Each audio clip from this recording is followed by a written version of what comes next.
I have a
Good morning and happy Saturday.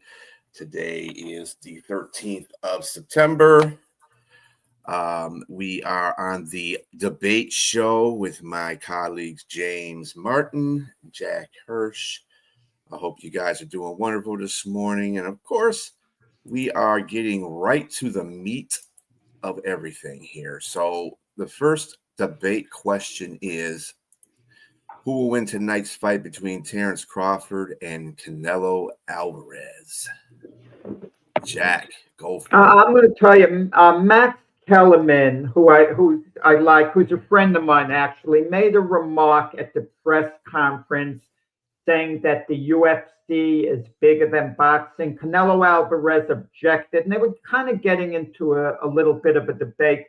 The UFC is bigger than boxing at this point. However, a big mega boxing match like this is far bigger than the biggest fight that the UFC could put on. Far bigger, not even close. The UFC doesn't come anywhere near it as far as a mega fight goes.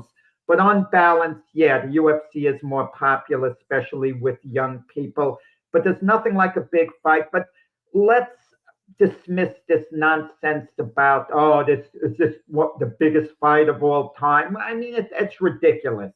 It's like saying a Division II championship game is bigger than the Super Bowl because Ali Frazier won in 1971 is so far ahead of a fight like this. A fight like this would have been an undercard fight on that Ali Frazier show, and people wouldn't have even hardly been, they couldn't wait to get the undercard fight Canelo and Crawford over with so they could see Ali Frazier. I just want to put it in perspective. But this century, it's not even the biggest fight. Mayweather Pacquiao, even though it was 5 years too late in the making, was more eagerly anticipated than this fight. I mean, it's easy to forget that, okay, too. But with that said, yeah, I mean, it's a big fight. It's a great matchup. Both guys are a bit past their peak. They're still very good. You can argue they're closer to their prime than way past their prime. That's fair. And that's probably going to be the case tonight. But they're not quite at their very best at this point. Canelo's been slipping the last couple of years. He's had weak performances for the most part. He's gotten the right opponents who he could win with, and he's been going the distance. Crawford didn't look good in his last fight. He's going to be 38 years old in a couple of weeks. He struggled with Israel Madrimov in his last fight. It wasn't the same Terence Crawford. There's been a lot of inactivity, but he is a great athlete. The thing that people, when they dismiss Terence Crawford's chances, they're doing it basically with a couple of factors. And first and foremost, they might feel, well, he'll never get a decision against Canelo Alvarez because Canelo's the house fighter. The judges are going to favor him. I don't go for that. Because I heard that about other fighters like Oscar De La Hoya and Muhammad Ali. And yeah, they got controversial decisions in their favor, but eventually it caught up to them and they got decisions that people thought they deserved that they didn't get, like De La Hoya against Felix Trinidad. Most people think Oscar won. Trinidad got the decision, and Oscar's rematch with Shane Mosley. Most people think Oscar won. Mosley got the decision. And it caught up to Ali, late in his career when he lost the title in his first fight against Leon Spinks. So I think Crawford absolutely can get the decision if he legitimately wins the fight. Crawford's the smaller guy. That's what people are holding against him too. They say he's moving up like two weight divisions, really three weight divisions from not that long ago. But these weight divisions are all artificial.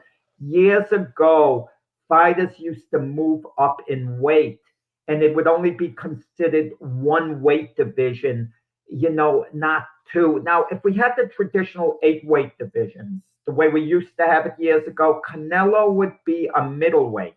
He would be the middleweight champion of the world. Crawford would be a welterweight. He would be the welterweight champion of the world. And Crawford would be moving up from 147-pound division to the 160-pound division. And it wouldn't be considered a massive jump. Look, Sugar Ray Robinson in all his fights with Jake LaMotta, he was giving away approximately 15 pounds in those fights. But in this day and age, they would have said, "Oh, LaMotta's too big for Robinson," and Robinson beat him 5 out of 6. Okay, so I don't think that would be a factor. I compare Crawford to what Michael Spinks did against Larry Holmes. Everyone thought he was too small. He's just a light heavyweight. Which was a 175-pound weight division. How can you go up against a much bigger guy like Holmes? But Spinks went into the man training, bulked up, didn't compromise anything. He weighed, a half pound less than 200 for the Holmes fight. And all of a sudden he was a heavyweight, even though people just thought of him as a light heavyweight, and he defeated Holmes. And I suspect that's going to be the case on this night. I mean, I look for a great fight. It's going to be a close fight. The one thing Crawford can't do, he can't give away early rounds. Crawford tends to size an opponent up, and he doesn't care whether he loses a couple of rounds early. He can't do that with Canelo. You can't fall in the hole where you're down two rounds to none. Even though he can overcome that deficit, you don't want a situation where, despite what I said a moment ago, where you beat a guy 7 rounds to 5, but it's close enough where the judges can give it to the other guy. You still don't want that because you don't know how it's going to play out with the judges for sure. I like Terence Crawford tonight. I think he's more versatile. I think he's going to surprise people with how strong he is on the inside. Crawford's a wrestler by trade. He loves wrestling. He wrestled competitively. Imagine they're in clinches. I want to hear Canelo stronger. Crawford will love wrestling these so-called stronger guys, moving them around. I think you're going to see Crawford is the physically stronger man on the inside too. But I think Canelo, with his aggression, and Canelo boxes surprisingly well, wages a strong body attack. I think it's a close fight. At the end of 12 rounds, we won't be sure who won, but I think Crawford will hold that edge. Crawford on a close decision tonight. That's my pick. Okay. Usually and typically, and probably for the rest of my life, I'm going to defer to you in regards to the experience and knowledge regarding boxing. Obviously, you have a great deal of knowledge regarding boxing. You're a historian, you're a writer. I appreciate everything you to present and bring towards the sport of boxing. That being said, I may, I typically would pick Crawford for every fight that I've seen him in. I mean, just because of how, like you said, just devastating. I mean, he's a phenomenal fighter. But what gets me here is that what might give me pause is that no rehydration clause. That might be a bit of an issue to me in regards to, and he accepted it. Obviously, he accepted it, but to not be able to pick up any weight, and you're going to lose stamina. And so I'm wondering, and these guys have shown they can go the distance for a complete fight. So with that said, I know that Crawford gives. I mean, he has a bit of an advantage in regards to the jab. I mean, he's got a bit of a reach. I think he's at 74 inches, and Canelo is at 70.5. So that's a big difference, significantly. I mean, because I saw in regards to I checked some of these guys' fights out, their last fights, and the fight between Dimitri, is it Bivol? He held Canelo at bay just with a jab. I mean, he frustrated him. Now, get me wrong. I mean, a bit of a weight difference being a light heavyweight, but I mean, I just think that this is what I mean. I know that he's a great fighter, Crawford. I think he's gonna. They're both gonna give a really good fight. I think it's gonna be close, but I might have to give the edge to Canelo because of the claws. That's the only thing I would do. I mean, their record is impeccable. I looked at the only two losses that he had was in regards to Canelo. He had a tough time against a defensive fighter in Floyd Mayweather. But I mean, again, probably arguably one of the best fighters that he's fought in his whole career. And then the Bivol fight as well. And I saw the draws. I mean, whatever. I just think that it's going to be a tough fight. But if I got to lean the other way, I'm going to lean because of the no rehydration clause. Otherwise, I would be picking Crawford too. I just think that there might be an opportunity for Canelo here in regards to that. That's the only way I'll pick Canelo. Yeah, I mean, it's a valid point you're making, but Canelo's really not a big guy to put on a lot more weight. They both came in a little under the 168-pound super middleweight limit. And Crawford, who really moved up from welterweight, not that long ago, he's a junior middleweight in his last fight. I would estimate he'll come in at about 172, 173. How much more weight can he gain?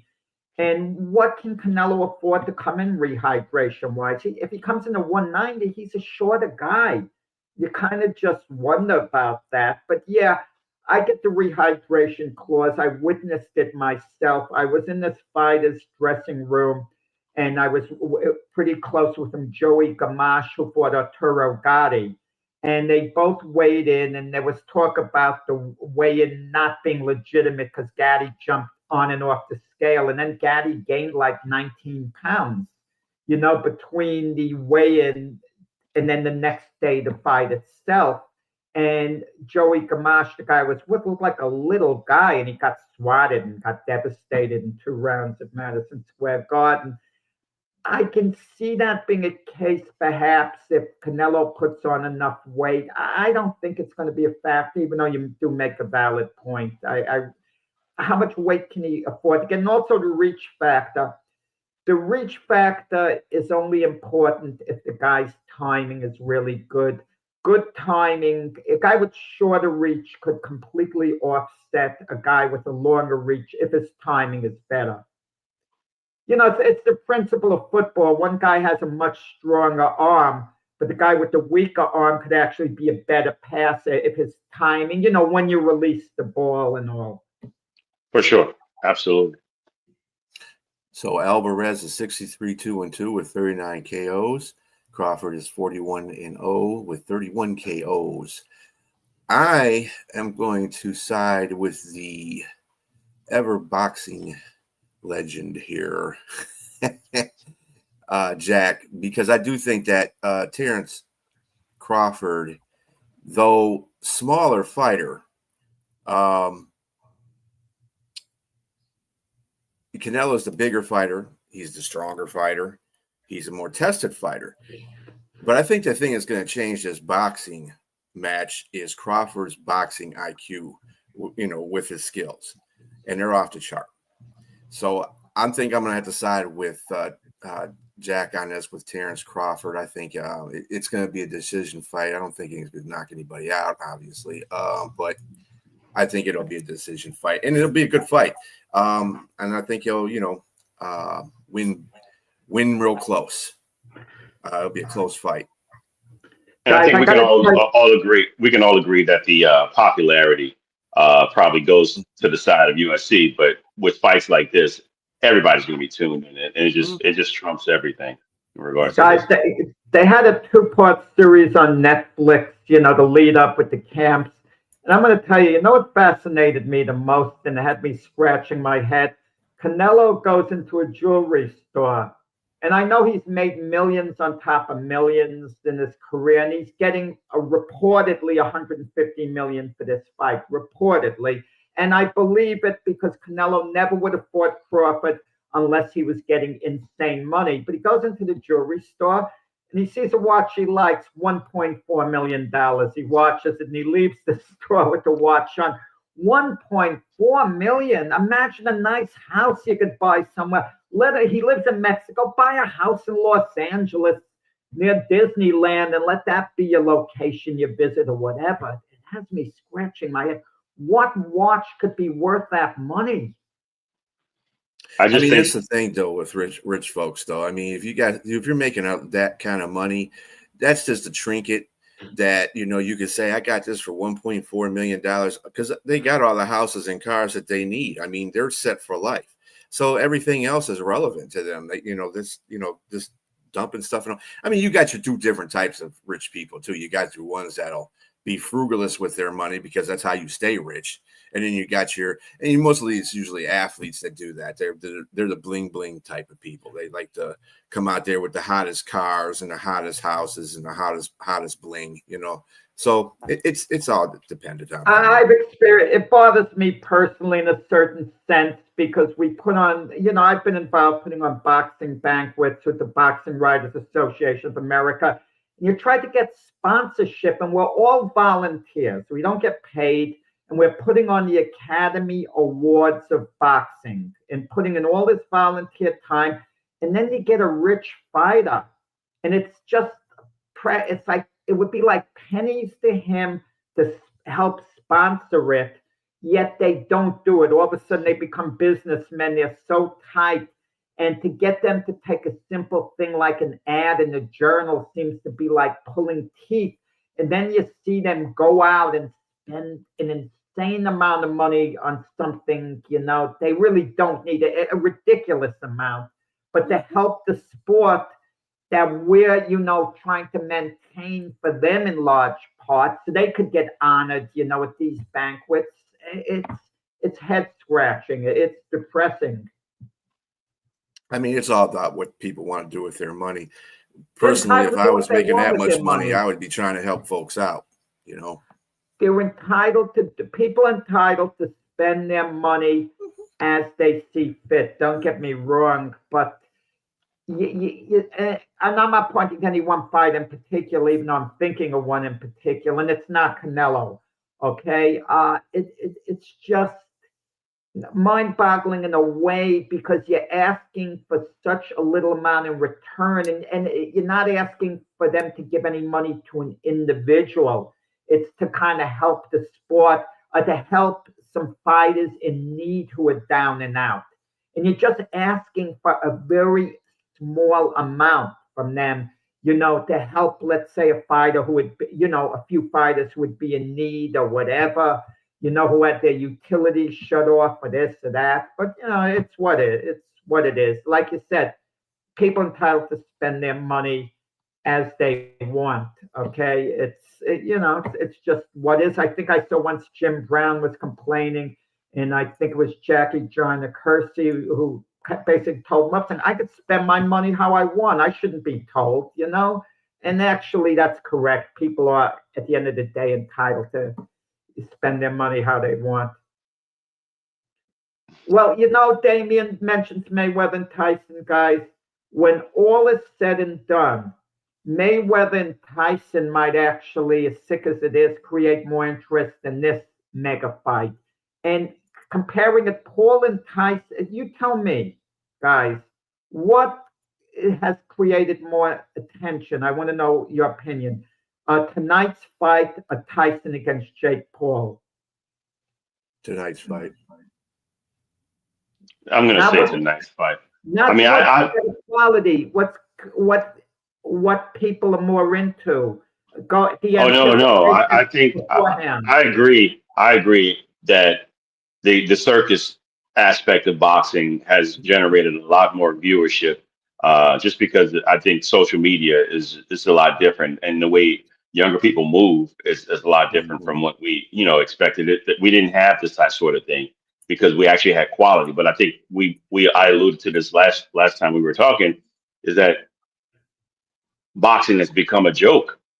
I mean, in regards to the quality of fighters that are there. No, because, and I'm not saying that all these guys are bums. I'm just saying that a lot of guys, the quality guys don't box anymore. I think Richard even said that the young guys last time don't, which I agree with, that they don't fight anymore. They're not fighting.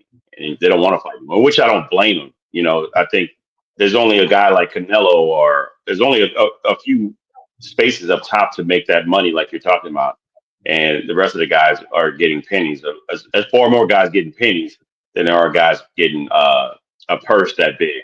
So yeah, I probably, and you have better shot. So a big heavyweight guy can go play football and make more money and make a sustained living, for at least 3.5 years. Yeah, good point by Byron Williams, who used to, be on this network. Yeah, exactly. Good point, Richard. All right. So turning from boxing to the NFL, which team this weekend is under the most pressure? And I'm going by 0-1, okay, fellas, because 0-2 is like hard to come back to get into the playoffs with.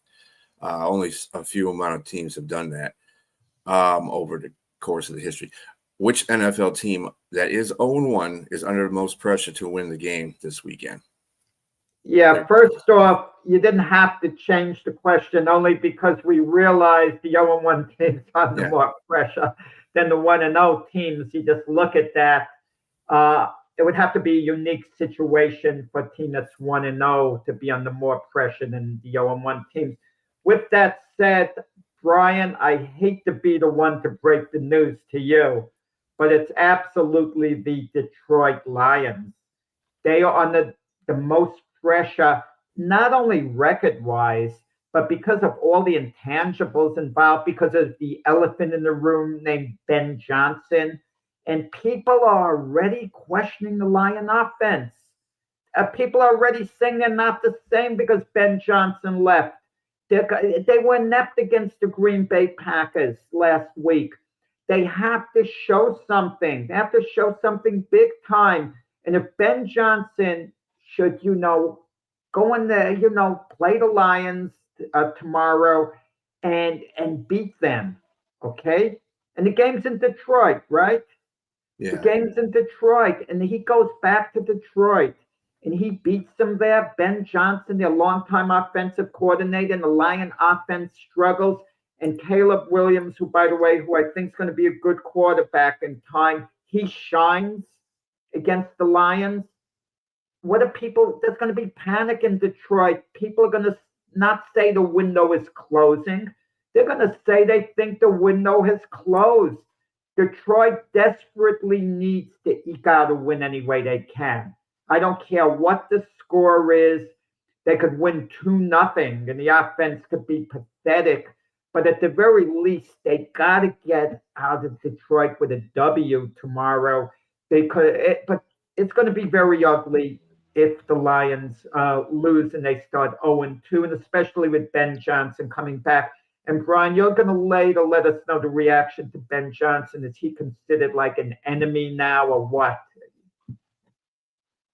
Yeah, he's the enemy. In fact, Amon St. Brown encouraged people to boo him when he's not there. So, I mean, and that's the guy that used to be under his tutelage. Remember that? We got one person writing in. It's a one team you name. Anyone could name 4 teams. Come on, Damien. I could name the whole schedule. The question, you debate which one team is under the most pressure. That's a cop-out. Mac would do something like that. I used to get on This is Damien coming from left field. You got to give him a break. He just wants to be shock jock and throw some things out there so he can get his name out there. But I love Mac. Everyone knows that. For sure. Absolutely. Yeah. What I would say, I'm going to do what Damien should have done. I'm going to lay out 3 teams, but I'm going to pick one of them, only one. There are Yeah. three teams, and I agree with you. Okay. I agree with you, Jack, and that Detroit is one of them that they can't afford to lose another game because, again, there's a lot. I like what you said in regards to the aspect of Ben Johnson, and I'll even throw in the mix of Aaron Glenn as well. You know, losing both coordinators is going to be tough, and all the pressure is on Dan Campbell. But I think there's two other teams two other teams in the mix. Kansas City is one. They're playing the Eagles as well. They probably can't afford to go 0-2 because their playoff chances diminish because the numbers suggest so. The numbers tell you that since 1990, 0-2 teams, only 12% make the playoffs. Only 12%. So that's about 30. I said 32 out of 279 teams that made the playoff that have started 0-2. So that's not a good percentage, and your chances have dwindled even further. Oh, excuse me. Yeah, 12%. 12%. So 12%. 1% is 0-1. 25%, excuse me, is 0-1. 25. It's much harder. Yes, I like the numbers, so I like to put it out there. But I know you're not a big numbers guy. I like the numbers. But with that being said, the Kansas City Chiefs is not my selection. Either the team that I would pick would be Baltimore. And the reason I say that is because the talent level is there, and they only have a small window. The running back is 31 and Derrick Henry, so you don't know how much longer he's going to be there. Lamar Jackson, he's got to produce. Everything they've been winning, and they've been blowing big games. I mean, last year they started out 0-1. It was based on a foot hitting the back of the end zone, and so they couldn't score a touchdown.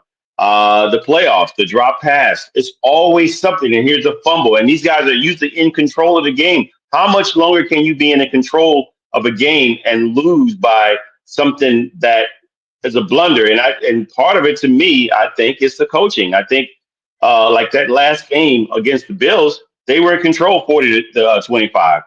They in essence, should have won that game. I think they beat themselves. Once the fumble happened, it happens. But you got to control the ball. You got to control the game, man.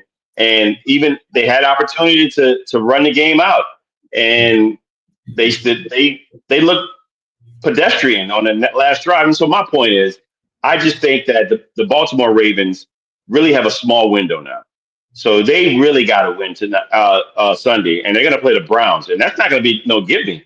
They got to play a really good defense that I think that has an opportunity to slow this team down. And it looks like the Bills, who's not a better defense, show some blueprint in what they can do.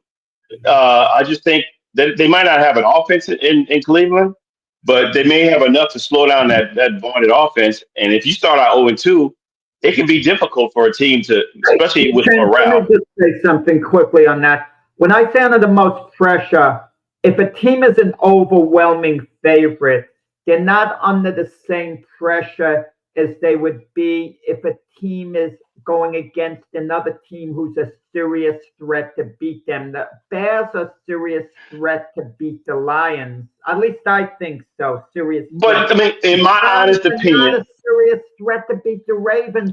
The Ravens could beat them without being at the top of their game.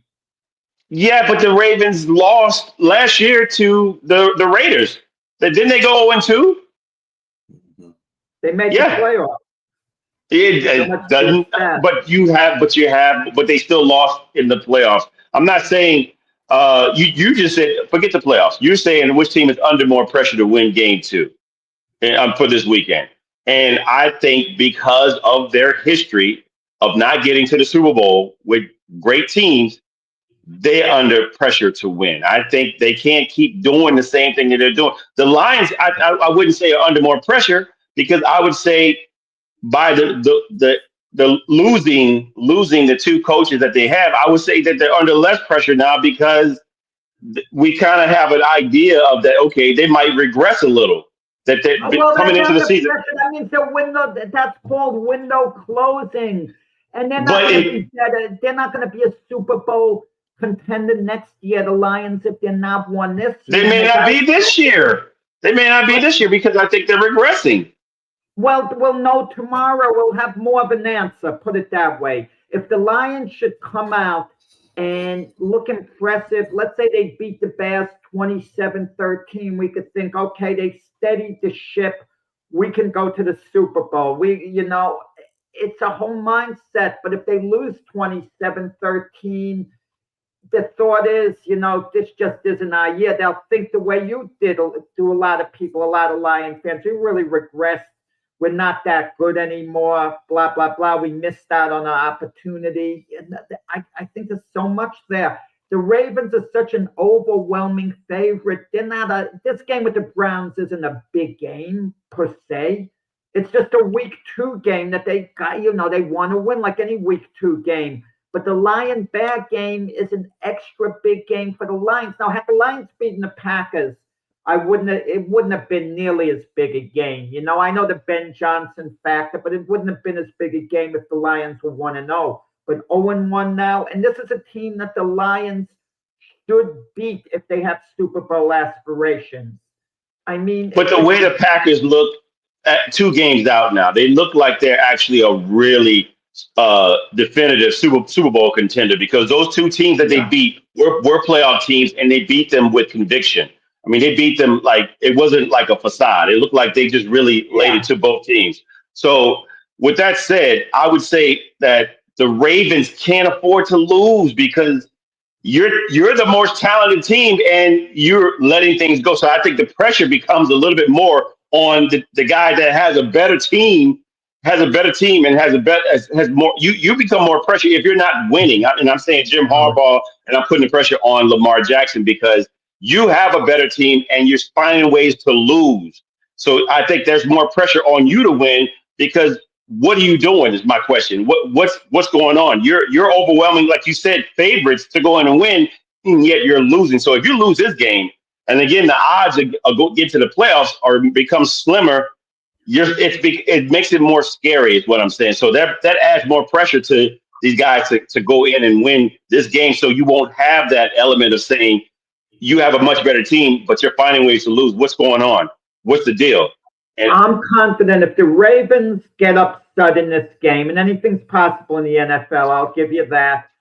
I wouldn't be surprised if the Ravens win 5-6 in a row after this, if they get upset. I wouldn't. That's how talented they are. If the Lions lose to the Bears, I don't think they go on a run and win their next 5 games. I think it's a struggle this year for the Lions, and you might be talking about a 9-8 type season. Well, let me put this in perspective. First of all, I'm not a believer in first game attributes. Sometimes plays, teams lose the first game. Okay. Teams win the first game. Doesn't mean they're going to be Super Bowl contenders either way. You got to wait for at least 2 or 3, 4 games down the road to see what they're about. Basically, I say 4. You got to think in the NFC North, it's going to be tough for every team in that division. Believe me, Green Bay's time is coming where they're going to have a tough road. They got to play 2 road games. That's where you're going to see Green Bay be either the team that you think they are or the team that we know they are. Okay.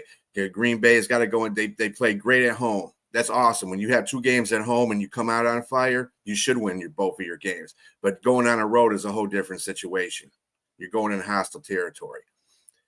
Every team in that division will probably lose to their division opponent at least one time, because that's how tight that division is. So I'm poo-pooing the more pressure. I mean, nobody wants to be 0-2. This is for all the teams that are in this mix, 0-2. Nobody wants to be 0-2. However, I don't think the pressure's on the Lions as much, because they don't, their whole division could lose 3 in a row in a certain week, a certain span of a month.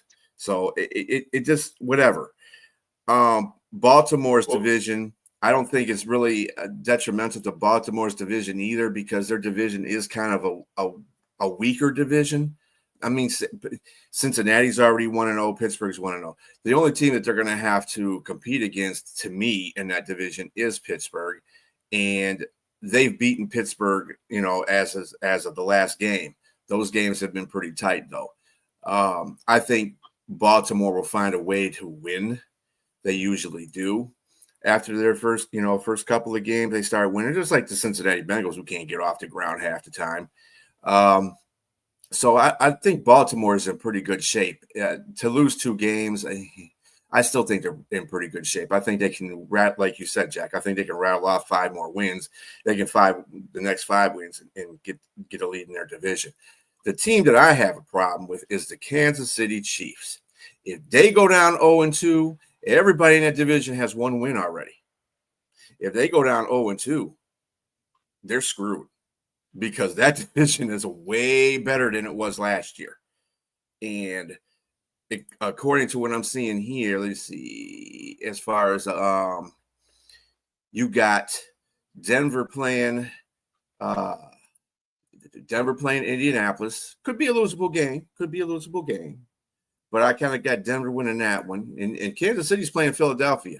That's a rematch of Super Bowl. I'm sure they're going to be pumped up for it because it's in Kansas City.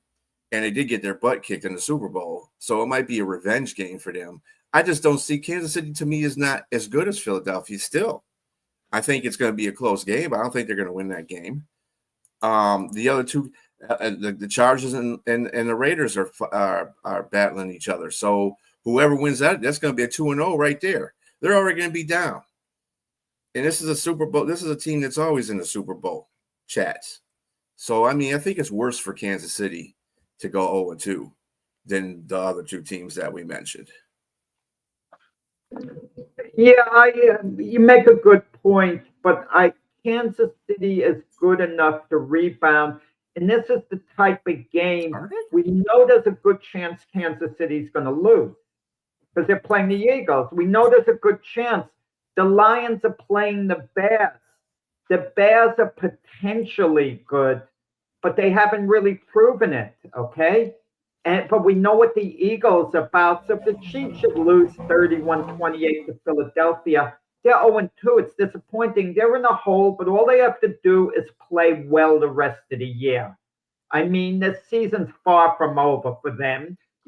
Just play steady the rest of the year, and they'll get in the playoffs, and then we'll see what they'll do in the playoffs. But if the Lions lose to the Bears, that's more of an indicator that the Lions just are on the decline.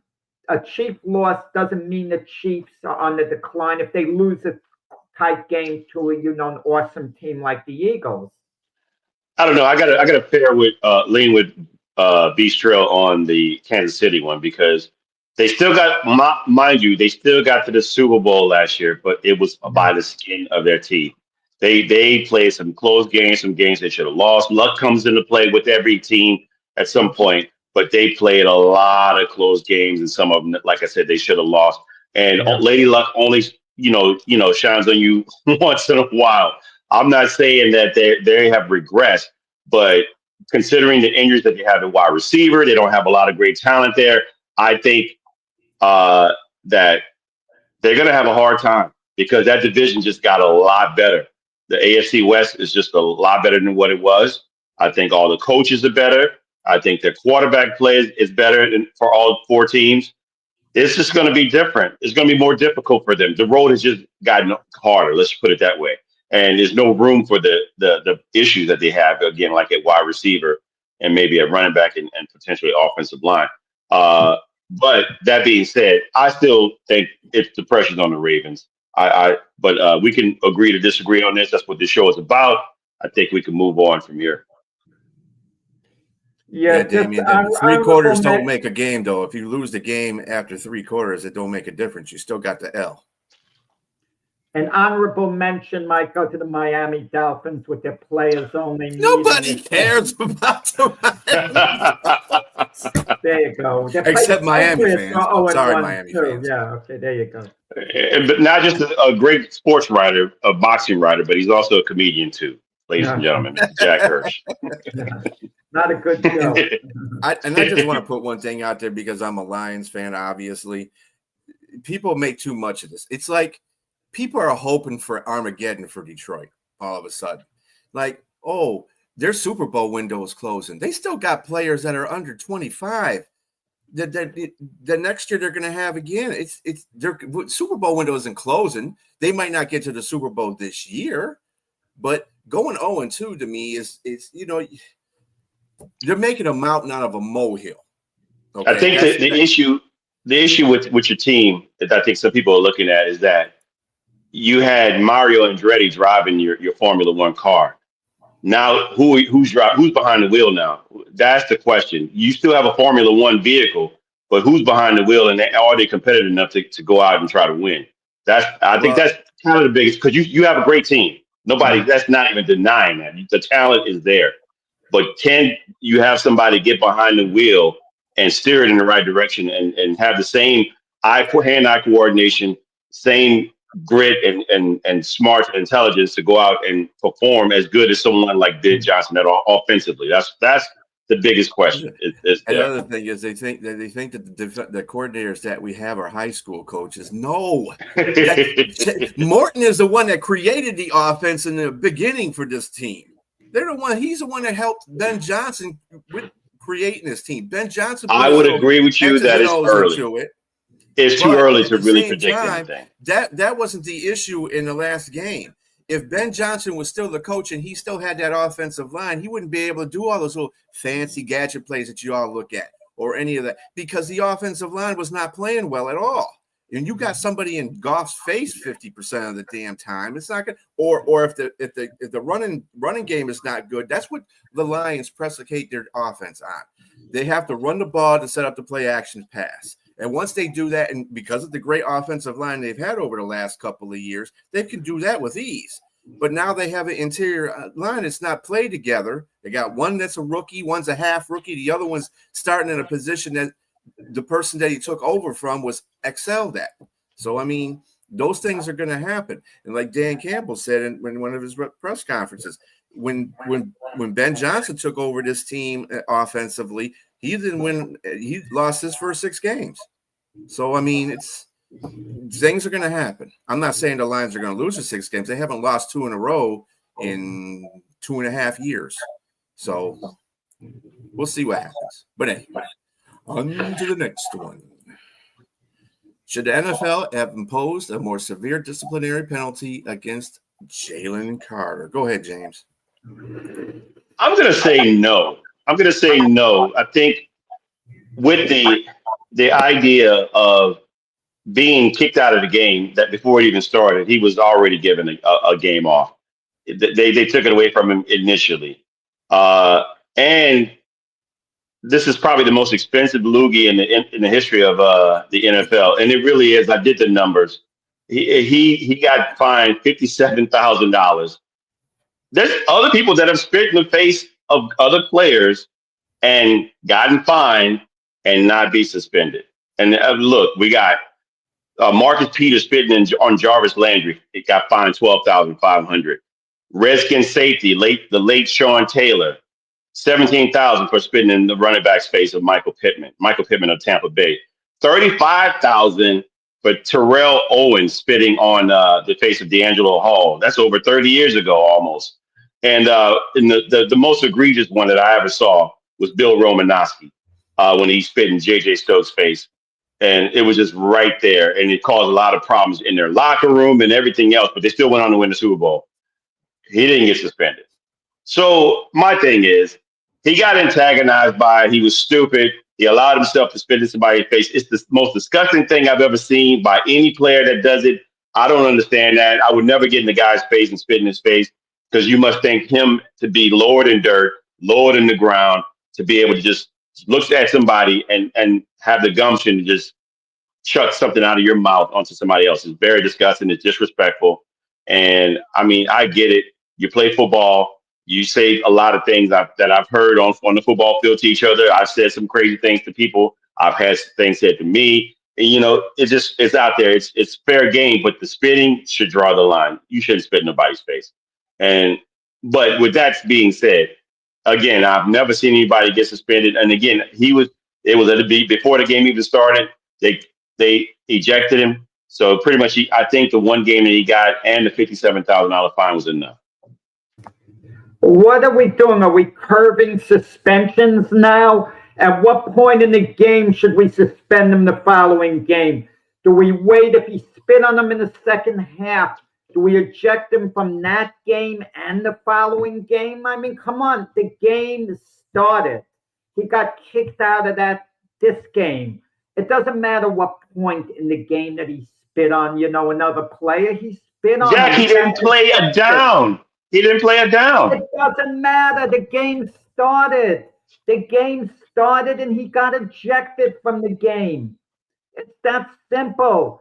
So if he spit on him in the fourth quarter or the third quarter, he'd miss a game and a half. What happens if he spit on his face in halftime?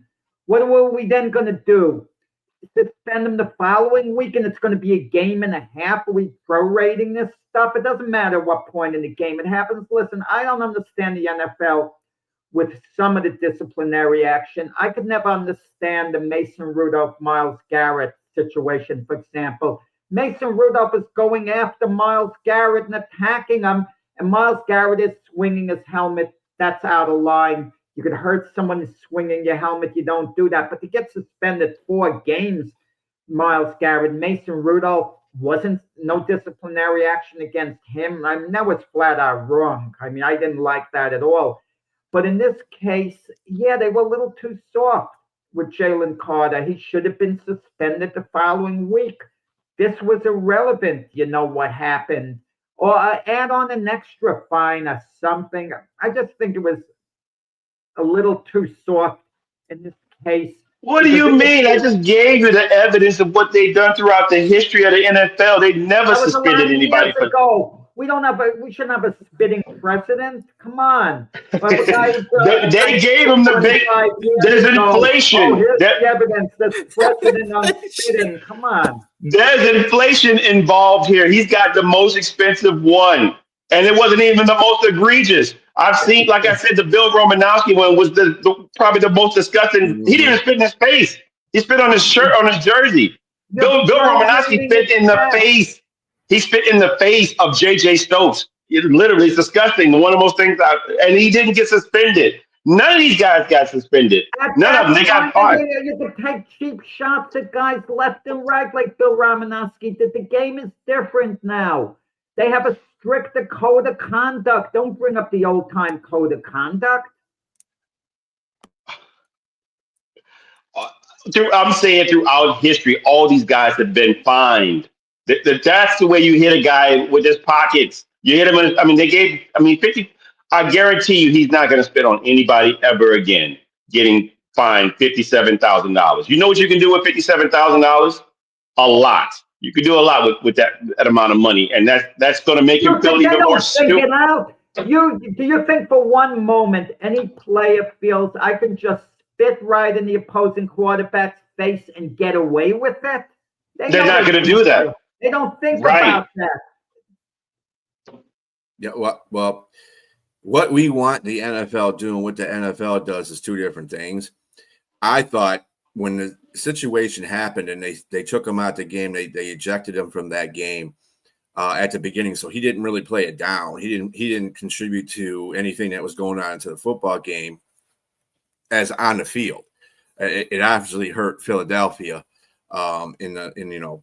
even though they won, it hurt them on the defensive line.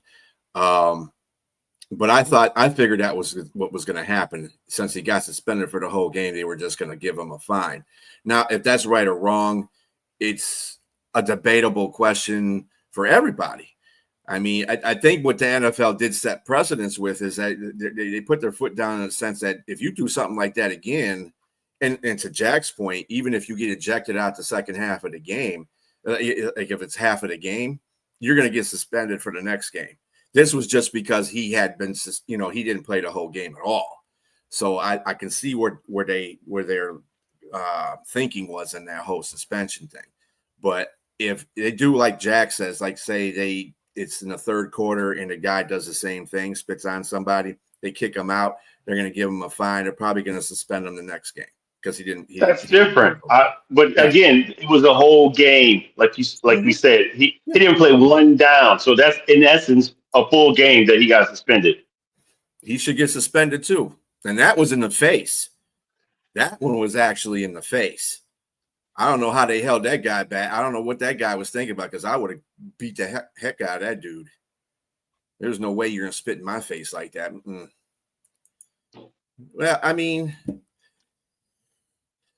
one can cause serious injury. The other one's just disrespectful. The helmet one with and you're right, Jack. They both should have got suspended first. I know Garrett did, but I think Mason Rudolph was the one provoking it. He was actually provoking it.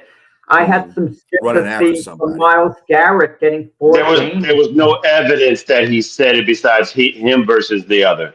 I agree with what you guys saying. If there was evidence that he said it, then yes, of course he should have been suspended. But nobody could prove that he said what he said. If anybody doesn't know out there, it's not. I could care less what he said, because that's going to be he said, she said thing anyway. But the thing is, Mason Rudolph did go after Garrett at first. And that's an action. That has nothing to do with words. That's an action. You provoked that man. And I'm not saying Myles Garrett was right either for using his helmet and whacking him upside the head with it. I'm not saying that. But provoking somebody, and this is a different case too. People say Dak should have got suspended because he provoked that. There's a difference between spitting provoking and going after. Why would you go after Myles Garrett anyway? Could I tell you he should be suspended because he's sure. Go ahead. Prescott needs to be told by the NFL, no spitting on the field, period. That's it. That's not going to happen. You spit on the field. It doesn't have to be at anyone. The officials will know. Calling unsportsmanlike conduct. We don't need you spit on the field. Then you're going to be calling unsportsman for the whole game, because there's no way. You obviously didn't play football, Jack. There's no way a guy's not going to spit on the field. It's just going to happen. It's just what it is. I mean, you first of all, you're getting dirt in your mouth. You're going to be spitting all kind of stuff if you're on grass or whatever it may be. Yes, you're going to spit all the time. So there's no way you can get around that. You can pause on that one, Jack. I'm going to tell you, that they know better. But now the deliberate spitting onto somebody, that's different. But these guys are going to be spitting all the time. They chew, they do all kinds of stuff. It's just what it is. It's a dirty game. It's what it is. I'll just say that's a compliment to the NFL. They did get it right with Lamar Jackson. No penalties, just move on to him shoving the fan, because the fan went over the railing and technically pushed Jackson when Jackson was on the field. And Jackson, it was a knee-jerk reaction, just shove him back. Jackson was absolutely entitled to shove this fan back. It happened so quick. Good for the NFL. They handle it the right way. No penalty. The fan should be dealt with, maybe suspended for 10 years from going to any NFL game or something like that. The fan shouldn't get away with that at all. Right. I agree. I think that the penalty on the fans get lost in a moment too. And they feel that they paid their money to get into the stadium, that they are entitled to do things, which should be something that is explained to these fans more and more every year. Don't touch a player. I don't think that the fan was actually doing anything in malice. I mean, because he pushed Zach inside a helmet, Zach Flowers, and then Lamar. Lamar took to offense about it. Sure, you should not put your hands on players if you don't expect. We don't want a malice in the palace. But to ban the fan from the stadium for a whole year, I think, to me, that's overdoing it. I think they should have banned him for at least 2 or 3 home games. I mean, come on. I got to agree with Jack. Depending on the maliciousness of what happened from it, Lamar Jackson just pushed him back, and Lamar Jackson even apologized to it. But he told the fan, "You don't want to get touched by us. Don't touch us." The fan gave him a hateful push. It wasn't a friendly push. And it's in a situation as well. This is a Bills fan, so they just coming off a loss. Adrenaline's going. Don't touch me, man. You know the situation. You got the game. Just say what you want out your mouth or whatever it is, but don't put your hands on me at all. That was actually after the touchdown they had got when they had taken a 15-point lead. But at the same time, I know fans got to be held accountable for that. But I mean, if the players are going to do what they're going to do and not be held accountable, well, not all the time, depending on what the accountability is. Like he just pushed the guy back. It's a friendly fire kind of thing. Yeah, he might have did it out of hate of the team, but at the same time, I mean, he's a human being just like everybody else is on the field. I get it, but human beings you gotta set So I precedent, mean, B. give You him. gotta set a precedent so nobody else does it. So he just paid the fine for everybody else to say, take pause and like, okay, I'm not doing that because I don't want to be kicked out But for a year. but see, that doesn't stop anybody because this has happened too many times before, and people have got banned from the stadium, and they're still doing it. So it's not something that's gonna. Maybe that individual might not do it when he goes to another sports venue, but that's not going to stop anybody else from doing it. I mean, you got But Buffalo it's Bills rare. fans throwing Can I tell you something? sexual devices on the field. So I mean, I occasionally are going to give a fan a pass for improper behavior. I'll give you an example. They're playing in Cleveland in the dog pound. If the opposing team player scores a touchdown, it jumps into the dog pound over there, like just jokingly, and the fans give him a hard shove and knock him back on the field. I don't hold it against the fans.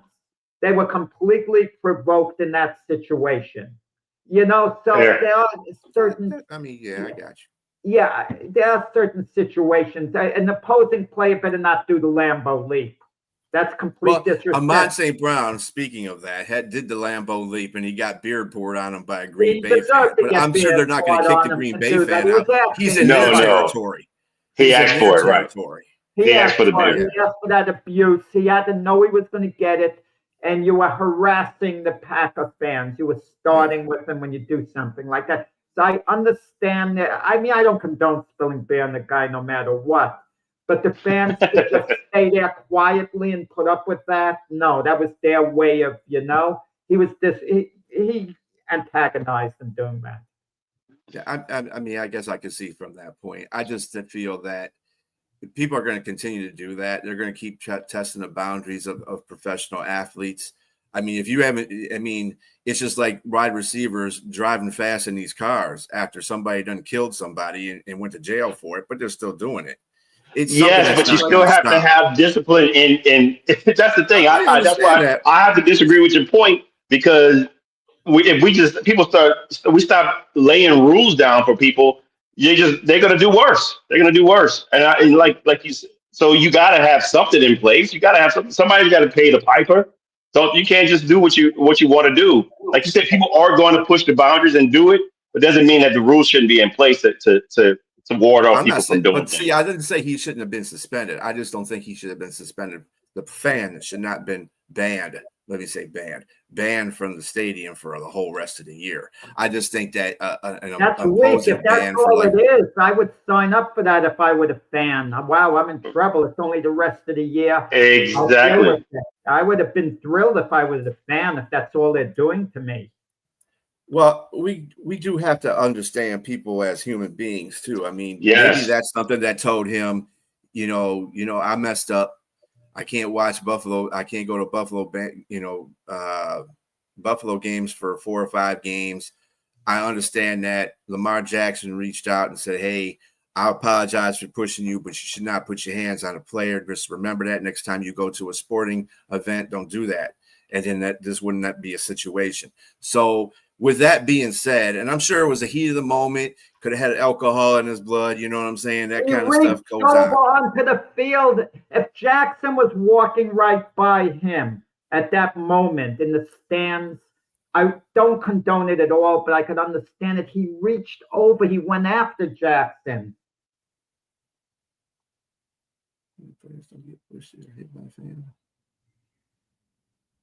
Well, I mean, that's on the player. Like we just said, it's on a player to do that kind of stuff. They jump up into the stands. Hopefully they're doing it at their home field. But I've seen opposing players go to Lambeau and jump in the stands too. And usually when Amon did it, there was a bunch of Lions in the front. So Lions fans in the front. So that's why he did it. It just so happens that behind him, obviously, were Green Bay Packer fans. And the one lady decided she's going to dump her entire glass of beer on him. But that's And what I he agree with gets from Jack. jumping in the stand. Yeah, I agree with you both. That's what you ask for when you do certain things. But Lamar Jackson and Zay Flowers didn't ask for any of that. And I mean, if so, if that particular fan jumped on the field and did that, then yes, I would definitely say, hey, dude, that's not cool. That's just like the fan, like in the Malice of the Palace. That's how that whole thing started. A fan thought he was big and bad and came out on the floor after everything was starting to unfold and tried to run at a player. First of all, you're an idiot because you're going against an athlete, period. And they can floor you with one punch. And this is what I don't understand about fans. This is why I think that alcohol is something that needs to be consumed in a certain amount at these games, because these fans think they're Superman once they start drinking. But anyway, thank you again, guys. Been great debates, and we will have to close out the show. Thank you again, Jack. Thank you again, James. Y'all have a great weekend. We'll see you tomorrow on the Big Football Show. Have a great rest of your day.